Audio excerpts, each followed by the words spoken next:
tell us everybody you're going to trade for and who you won't give up. Like what order? You pick the order. We're cool either way. No, it's interesting the way the industry is sort of set up now.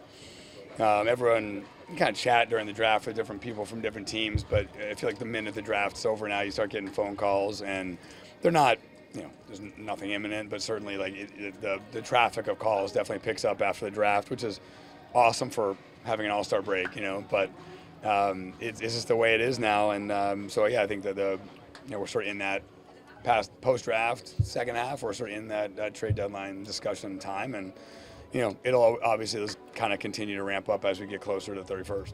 You have one of the best teams in baseball. It's been very consistent.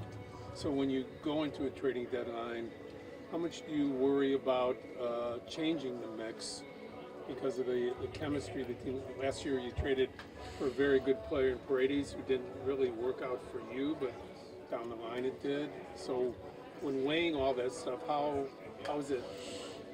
How do you simplify it? Yeah, I think those are always concerns. Making trades that change things up. I mean, I think you realize that there's that's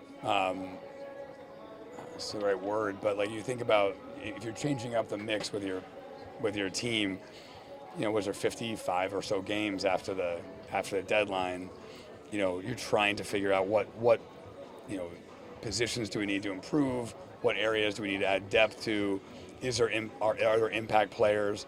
But ultimately, the most important thing is still going to be the group we have out there. We're not overhauling that group. It's about this group right here, and we're going to try to supplement that group as much as possible. Could there be deals that upset things? I don't see. I think it's unlikely because I think, like I said, we want to supplement this group, add depth to it, add talent to it, and keep things moving the way they are. You mentioned playoff odds dose before, just referencing them. You have your own, I guess, right? But externally, it's like 95% to make the playoffs. So do the moves have to be assured of moving that percentage up enough that it's worth it? Giving up a prospect or whatever? I mean, ultimately, it's just about our goal is to win as many games as possible. I think that's the focus. I can't, we're not going to actually play a lot of the teams the rest of the way that are in that mix, right? So to me, it's just like, how do we focus on the Cubs winning as many games as possible? Of course, you look at playoff odds; they're there, but ultimately, we know those things change quickly based on tonight's game, tomorrow's game, and so you try to. I always say this: I try to focus on our team. How are we playing? How do we need to improve? Ultimately, I think that's the most important thing. You look at those odds, but again, you realize that there's some day-to-day fluctuation in there, and let's just focus on how do we, like I said, supplement this team, make this team better, and hopefully keep what we have going in the same direction. When are the phones starting to ring? They are now. I mean, it's just it's going to be, it'll pick up as we go. But I always caution you guys that yes, there'll be some deals, but the expectation always is that things happen in the last couple of days. This is the nature of a deadline. Milwaukee, you guys have obviously playing really well. Milwaukee is right at your heels. How much does that change your thinking of moves you need to make, or how much do you worry about a team kind of chasing like that? They're a really good team. I mean, I don't think they're going to go away. They're really good. They've played really well, especially over the last 30 games or so. They played excellent baseball, and I don't know if it changed their calculus, but certainly I don't expect that. I don't expect that race to change. I expect us to play well. I expect them to play well. And like I said before, I think that's why the goal to me is just focusing on. We're going to play them. What do we play them 8 more times? So we have 8 more games against them. That's the part we can control.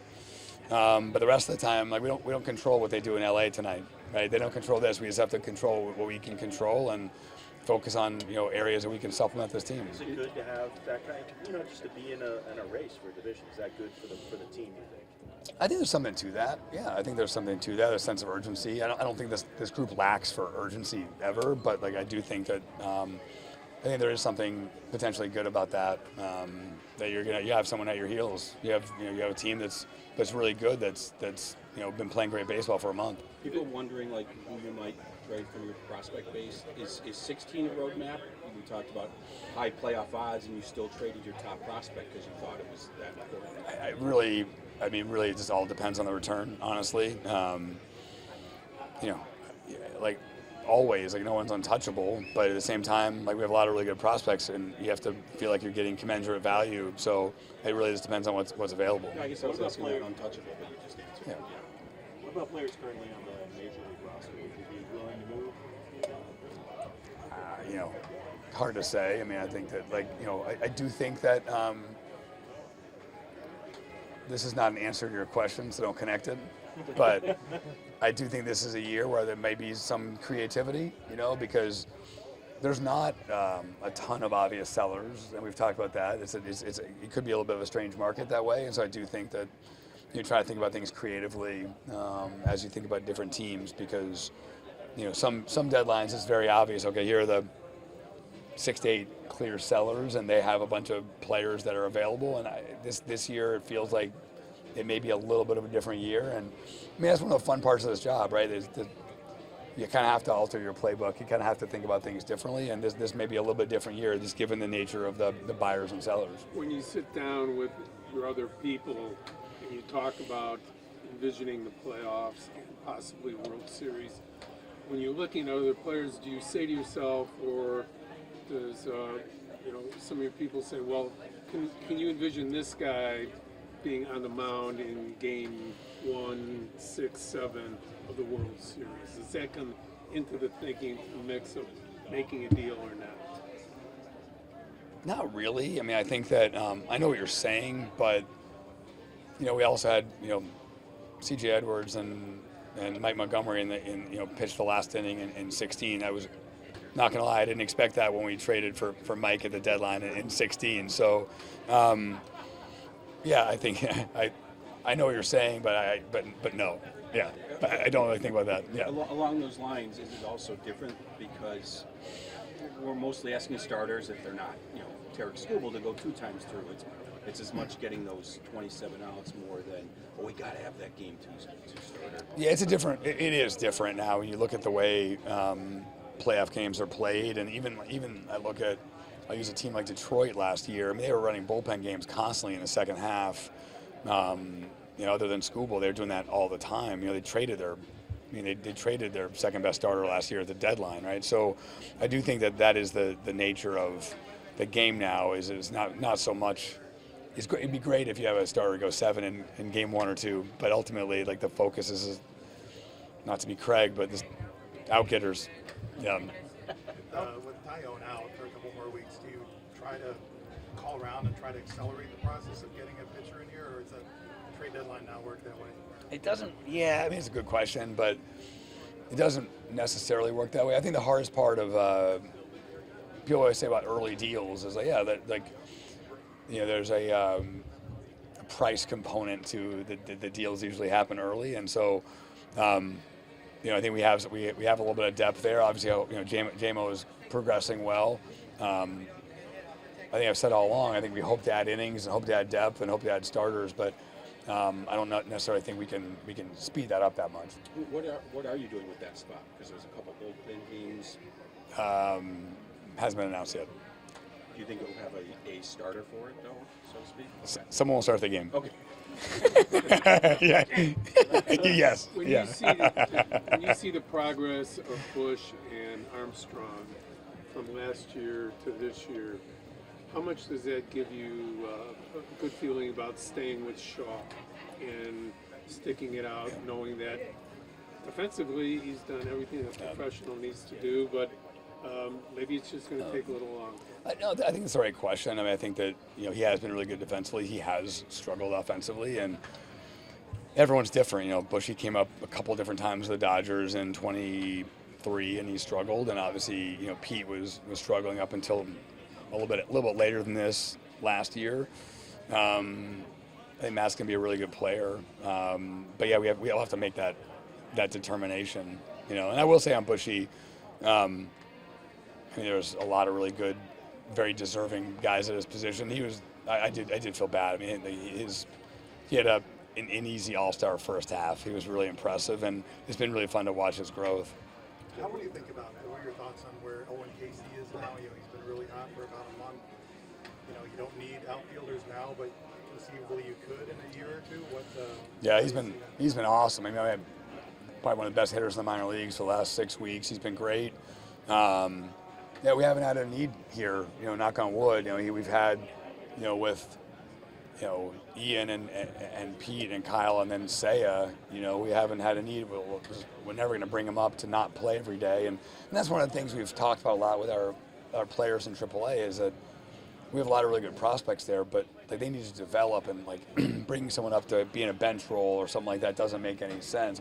We brought up Bally early this year, but we weren't going to keep him here, even though, there's probably times that having that kind of left-handed bat on the bench would have helped us. I just think you got to prioritize the development over that random at bat that happens once a week. So if there's an opening for every day at bats, I think we have a bunch of guys that can fill that role, but we're not going to do it. Not going to put guys on the bench.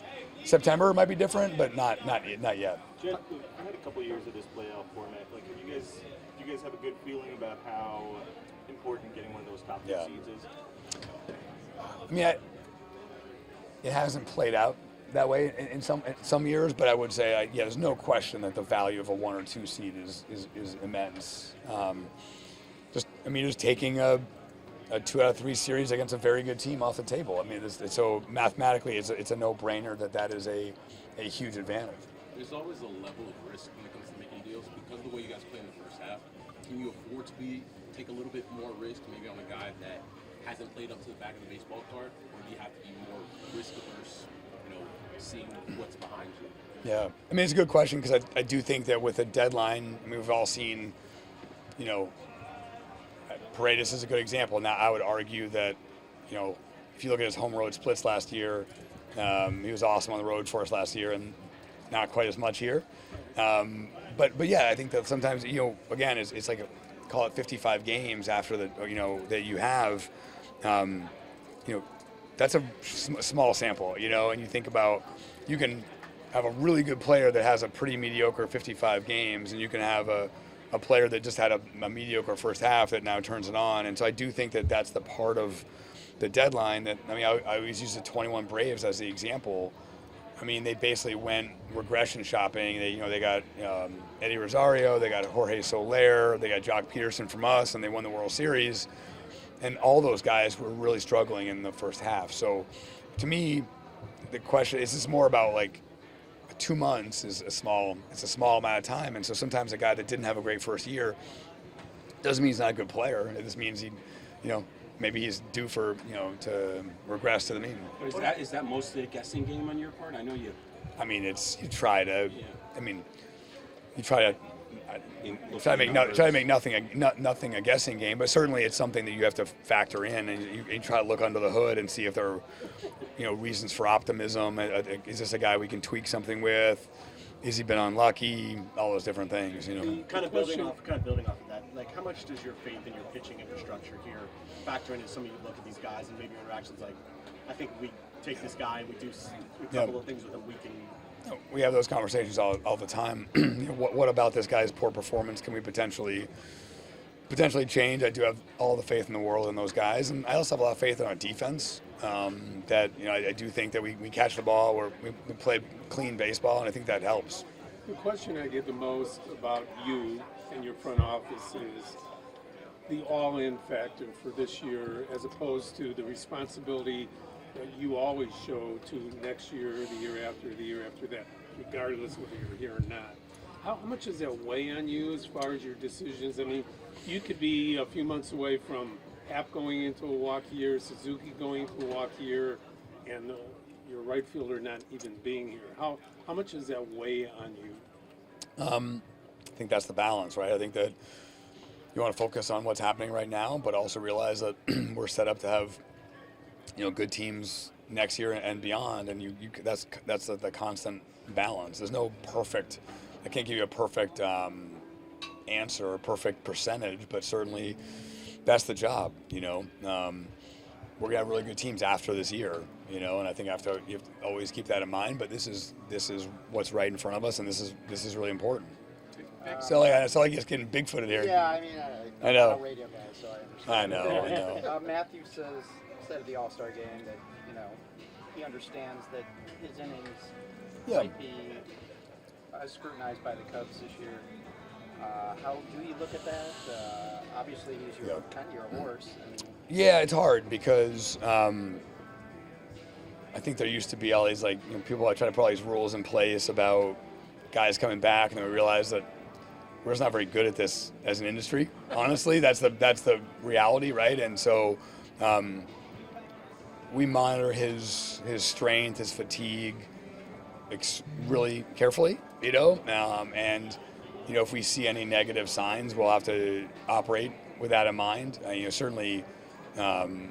We're not going to do anything to put him at risk, So, but at the same time, if he continues to be strong and show no fatigue, I think that's the difference probably between now and what would have been before. Is I think that's the most important thing. But I would say, we're not going to put him at risk. You don't. Do you believe in the Verducci rule that they're percentage? I don't want to say I don't believe in it, but I believe that like I said, as an industry, we're not very good at avoiding injuries, and guys throw harder now, and so I guess the best way to say it is we're not going to do anything to put them at risk, but we're not going to put I would say somewhat random restrictions on as well. Giving him a long rest right now, a big part of that. Yeah, exactly. I mean, he threw on Saturday, and we have him come out late out of the break, and that's the mentality. And we did this with Shoda a lot last year, where we just constantly tried to give extra rest. It's a little harder right now, obviously, with J-Mo hurt. Assad hasn't pitched, Steele down. It's been harder to do that, but the hope potentially that maybe if we can acquire pitching that allows us to do more of that and keep guys fresh. Jed, I just want to be clear. We circle back to the one position you probably can upgrade.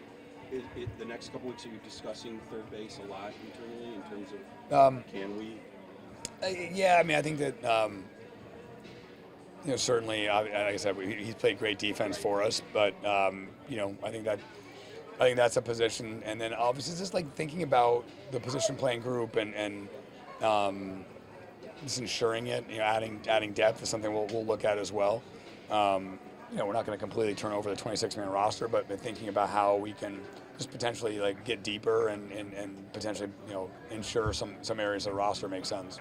Hey, Jed, I get that no one is untouchable, but is there maybe a group of prospects that you would not trade for rentals when you talk about kind of that balance you're trying to strike? Yeah, winning now, winning later? I think that's fair. And, do you want to tell you who they are? Well, you were asking about Owen Casey. Talking about Owen Casey. No, I mean, just in general, yeah. I think that's always the balance, and like I said, I think we're well positioned for next year, and we want to keep that in mind as we go through this deadline. How much of that do you look at the guys that are farther away, guys that maybe we don't even know, the 19-year-old, 18-year-old kids? How many of those guys do you have on your kind of secret, don't trade this guy list to get Fernando Tatis? Yeah. Jesus Christ. No, I think that yeah, I think we think about that all the time. I mean, it's we spend a lot of time on our own system and ranking our guys and making sure that we're projecting them accurately, and that's our mentality as we go through this. But we go back to again Gleiber. There was nobody that was untouchable for a rental. Yeah. It sounds like, right? Yeah. It was your top prospect. That's fair. Yeah. Hey, Jed, what's sort of the professional etiquette here of the teams on the bubble, they get swept, and then is it awkward to reach out to a guy you probably know pretty well? How does that work? You kind of make a joke at the beginning of the conversation,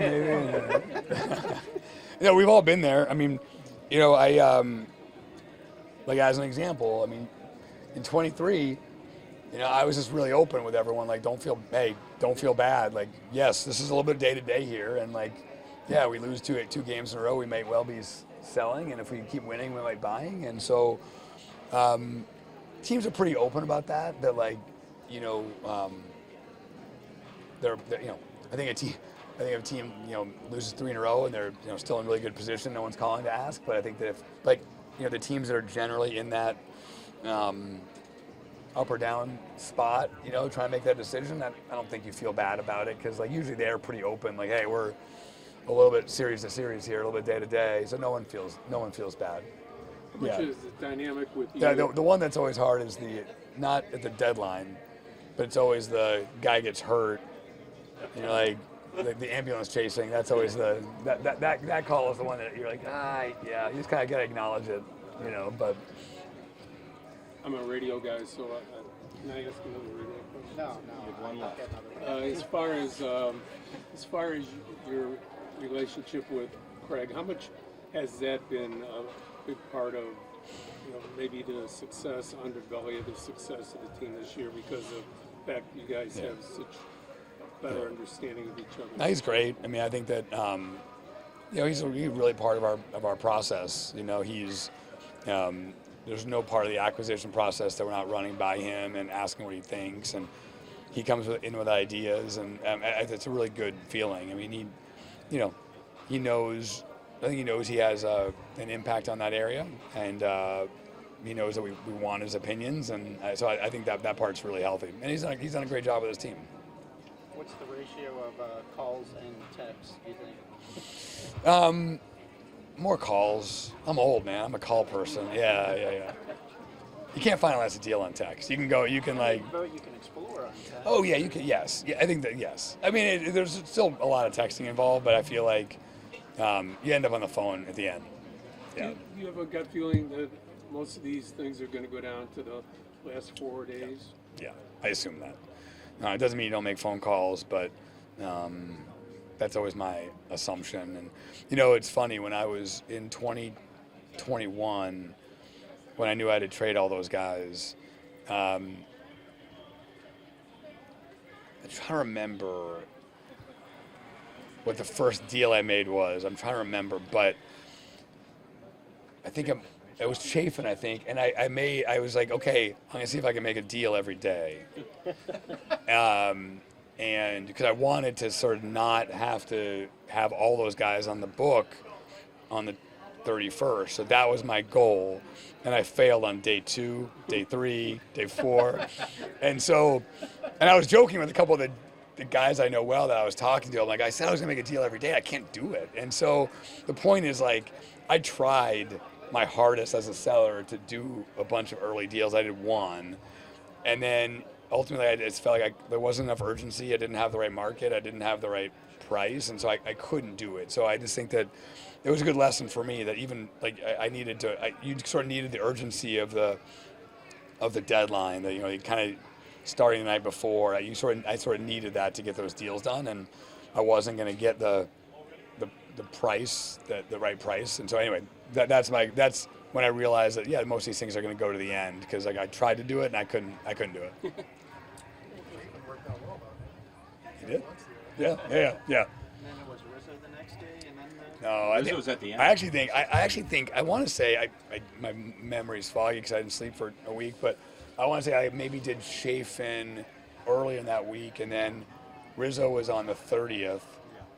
And that one was because I said I'm not going to trade this guy when he's on a plane, and so like I basically put a deadline to get it done while they were, because the team was going to Washington. We had a game on whatever the day before was, so I said, hey, I'm going to do that deal then, so I could tell him in person, and then we did the other deals. But really, it was Chafin. There was a gap. That's what I mean. There was a gap between Chafin and the others, and like I said, I tried. I couldn't get it done. I talked to Mike Brian, Hayes. you're like, I don't need to talk to him. What was that? Chris Bryant, you're like, I don't need to talk to him. I knew the market. I knew I had with Rizzo. And that's a fair comment. With Rizzo, I knew there was two teams. I wasn't going to get more teams involved. I had two teams. It was the Yankees and the Red Sox. So I knew I sort of had the market that I was going to get. I wasn't going to expand. Whereas the market at that point for Javi and for Chris and those guys sort of was not yet developed. So that's fair. Well, it wasn't a lack of caring about those guys. When you saw Schwarber and line up for the swing off, you're like, this one's over? So I turned, true, you can bring my 13-year-old in if you don't believe me. Like we were watching it, and he was like going crazy. And when Schwarber, I'm like, he's going to out 3 out. And Becky's like, no way. I'm like, trust me. It was like, this is, like, I can't imagine a player more built for a home run derby than Kyle Schwarber. Both like for the moment, like he loves the big moment, and also like he's got a perfect swing for a home run derby. And just 3 swings, he can really unload. Yeah, it was. That's the thing. Like, but yeah. 3 minutes, it's a little different. I looked really smart to my son. It was good. It was a rare dad moment, Did you know there was going to be a swing off? I thought it was awesome. We didn't know in the press box. I didn't know. I had no idea. I was like, what do they do now? And obviously 0-2 is sort of a cluster. So I think it was great. I think it was awesome theater. Sorry, I'm boring you guys. I thought it was awesome theater. Yeah, but fans didn't understand that Ohtani and PCA were all on a plane already. I know. They didn't quite understand all that. I think that's one of the hardest things that I can understand why it's hard to understand. Right. But then when you realize like these guys never get multiple days off ever the whole season, and now you're like guys just want to get home so they can have a couple of days off, and like listen, you wish the All-Star break was a little bit longer. You wish guys could like stick around or whatever, but I understand why they don't, because like it's your only time the whole year to actually not have the multiple days off in a row, and those guys have already had, flying there Sunday night. You got Monday, you got Tuesday. It's exhausting. So I get. And never mind, you don't want them going in the cold either, taking the swings in those moments. Was that you have to, totally? You have to sitting for an hour Yeah. or two, No. Exactly.